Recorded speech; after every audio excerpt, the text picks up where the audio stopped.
दोस्तों, यदि किसी का आईक्यू एल्बर्ट आइंस्टाइन के आईक्यू से ज्यादा हो तो ऐसे इंसान को आप क्या कहेंगे? यदि कोई अकेला होकर, अनआर्म्ड, निहत्था और अनट्रेन्ड होकर भी टेररिस्ट के साथ घंटों लड़े तो उसे आप क्या कहेंगे? कहते हैं पानी में रहते हुए मगरमच्छ से बैर नहीं करना चाहिए, पर यदि कोई पानी में जाकर मगरमच्छ की ही पिटाई कर दे तो ऐसे इंसान को आप क्या कहेंगे? कोई स्पेस में एस्ट्रॉइड्स की भी डिस्कवरी करता है और वो ही यहाँ धरती पर बच्चों के लिए ऑटोमेटेड स्कूल बैग्स बनाता है तो उसे आप क्या कहेंगे?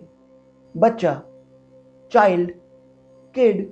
जी हाँ दोस्तों, ये सारे अनबिलीवेबल्स लगने वाले काम भारत के ही कुछ अमेजिंगली टैलेंटेड बच्चों ने करके दिखाए हैं। हम अक्सर बच्चों को वंस अपॉन अ टाइम करके किंग्स और क्वींस की कोई फेरी टेल सुनाते हैं, पर भारत के इन अमेजिंगली टैलेंटेड बच्चों की कहानी उन सभी फेरी टेल से कहीं अधिक इंटरेस्टिंग और इंस्पायरिंग है। ये वो बच्चे हैं जिन्हें रिपब्लिक डे के ओकेजन पर अपने एक्सेप्शनल टैलेंट और डेडिकेशन के कारण प्राइम मिनिस्टर नरेंद्र मोदी की ओर से राष्ट्रीय बाल पुरस्कार दिया गया है। और इन्हीं में से कुछ बच्चों की कहानी हम आज आप सभी के लिए लेकर आए हैं। Adisi where stories begin.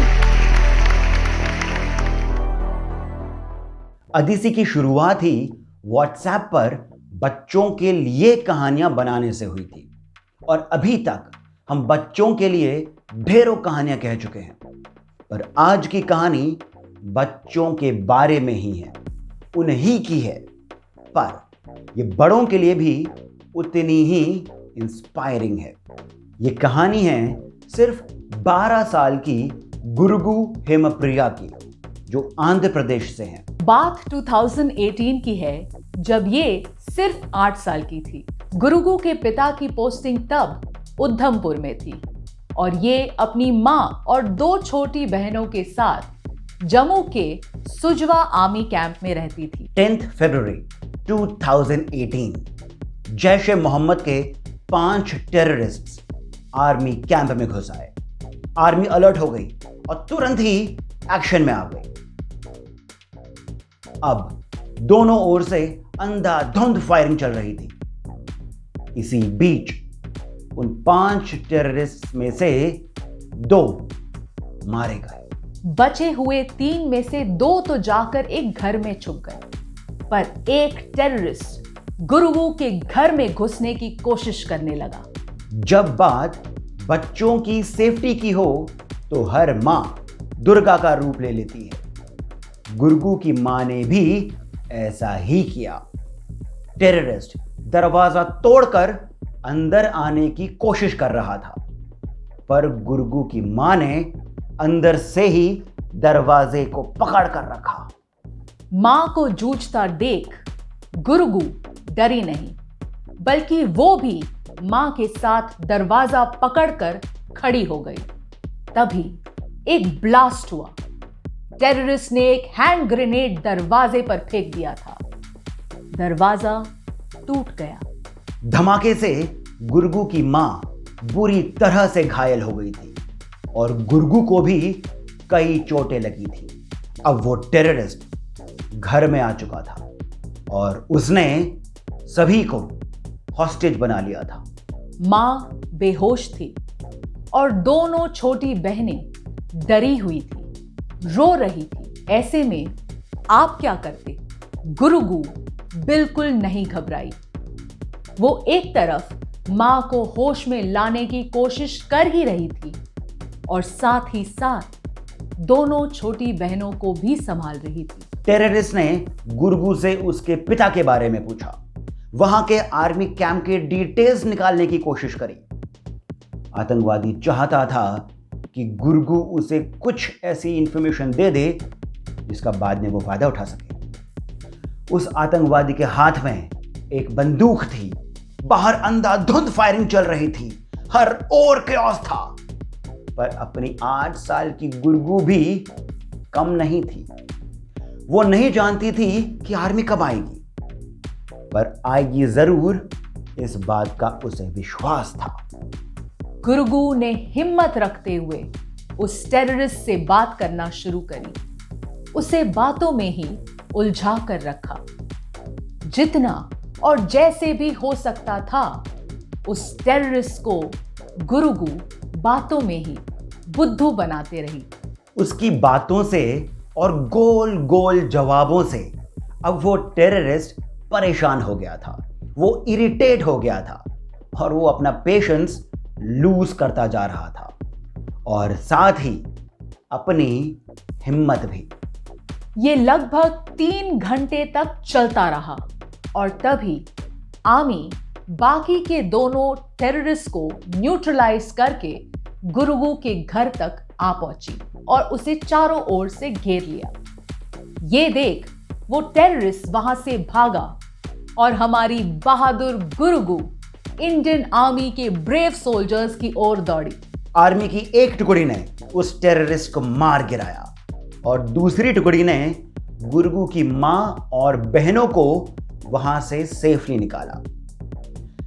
इस तरह केवल 8 साल की गुरगू हिमप्रिया ने अपनी हिम्मत और प्रेजेंस ऑफ माइंड से, समझदारी से अपनी मां और बहनों को तो बचाया ही, साथ ही साथ उसने इंडियन आर्मी की भी मदद करी। ये तो बात हो गई बहादुरी की। अब हम आपको लेकर चलते हैं मध्य प्रदेश के इंदौर में, जहां एक महज 12 साल का लड़का बड़े बड़ों को पाठ पढ़ा रहा है।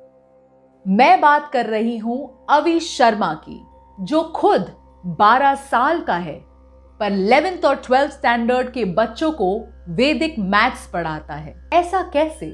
अवि एक एक्सेप्शनल टैलेंट का धनी है।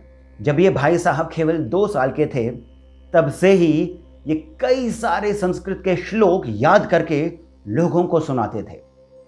कुछ ही समय में श्रीमान को करीब 200 पोएम्स याद हो गई थी और इसी कारण इनके स्कूल के प्रिंसिपल ने इनका एडमिशन नर्सरी के बजाय डायरेक्टली केजी में कर दिया था। इसी रीजन की वजह से अवि के पेरेंट्स ने इसका आईक्यू टेस्ट करवाया और जो रिजल्ट्स आए उसने सबको चौंका दिया। माना जाता है कि एल्बर्ट आइंस्टाइन का आईक्यू था 160 और इंदौर के हमारे नन्हे मुन्ने अवि का आईक्यू था 161। 9 साल की उम्र में ही अवि का मध्य प्रदेश के एक न्यूज चैनल में खुद ही का नन्हा एंकर शो था। अवि को अभी तक 20 से अधिक नेशनल और इंटरनेशनल ओलंपियाड्स में गोल्ड मेडल मिल चुका है। और तो और सोशल मीडिया पर अवि का अपना एक शो है जिसमें वो अभी तक 50 से अधिक सेलिब्रिटीज का इंटरव्यू भी कर चुका है। इतना ही नहीं, अवि को बचपन से ही श्रीमद् भगवद गीता और रामायण में रुचि रही है। उसे श्रीमद् भगवद गीता मुंह जुबानी तो याद है ही, पर लॉकडाउन में 2020 में उसने 220 छंदों की बालमुखी रामायण भी लिख डाली। इसी अद्भुत टैलेंट के कारण अवि को राष्ट्रीय बाल पुरस्कार दिया गया है। और जब प्रधानमंत्री नरेंद्र मोदी ने अवि से बात करी तो आइए सुनते हैं अवि शर्मा ने क्या कहा। अभी आप लेखक भी हैं, व्याख्यान भी देते हैं, आपने बालमुखी रामायण भी लिखी है। इतना सारा काम आप कैसे कर पाते हैं? बचपन बचा है कि वो भी चला गया है? सर ये सब भगवान श्री राम का आशीर्वाद है कि मैं इतना सब कर पा रहा हूँ, क्योंकि सर गीता में ही लिखा है 7वां अध्याय 8वां श्लोक की रसोहम पशु कौन्तेय प्रभास्मि शशि सूर्यो प्रणव सर्ववेदेषु शब्द खे पौरुषम रशु, यानी कि मनुष्य में जो सामर्थ्य है वह मैं हूँ। सो इसीलिए ही मैं मानता हूँ कि यह सब भगवान का ही आशीर्वाद है और यह मेरे माता पिता, सारे परिजन और सारे चाहने वालों के आशीर्वाद की वजह से ही मैं कर्मठता से यह सारी चीजें कर पाता हूँ। अवि जैसे कई और बच्चों को राष्ट्रीय बाल पुरस्कार से सम्मानित किया गया है। उनमें से एक है उड़ीसा की बनीता दास। बनीता दास महज 15 साल की है और उन्होंने एक एस्टेरॉयड की डिस्कवरी करी है। नॉट जस्ट दैट, साथ ही साथ उन्होंने बच्चों के लिए ऑटोमेटेड सैनिटाइजिंग स्कूल बैग्स भी डिजाइन की है। बिहार के एक गांव का 14 साल का धीरज कुमार अपने 11 साल के भाई नीरज के साथ 2 दिसंबर 2021 को अपनी भैंसों को चराने के लिए और उन्हें नहलाने के लिए गंडक नदी की ओर गया। धीरज नदी से थोड़ा दूर था और उसका छोटा भाई नदी में भैंसों को नहला रहा था, इस बात से अनजान कि नदी में एक मगरमच्छ घात लगाए बैठा हुआ था। मगरमच्छ धीरे धीरे बढ़ा और फिर अचानक से उसने नीरज की टांग पकड़ ली। नीरज नीचे गिर गया और मगरमच्छ के लिए उसका शिकार करना आसान हो गया।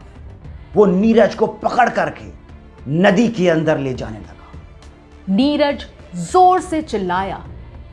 धीरज ने अपने छोटे भाई की चीख सुनी तो वो दौड़कर वहां पहुंचा। उसे उस समय ना तो वो भयानक मगरमच्छ डरा पाया और ना ही वो गहरी सी दिखने वाली नदी।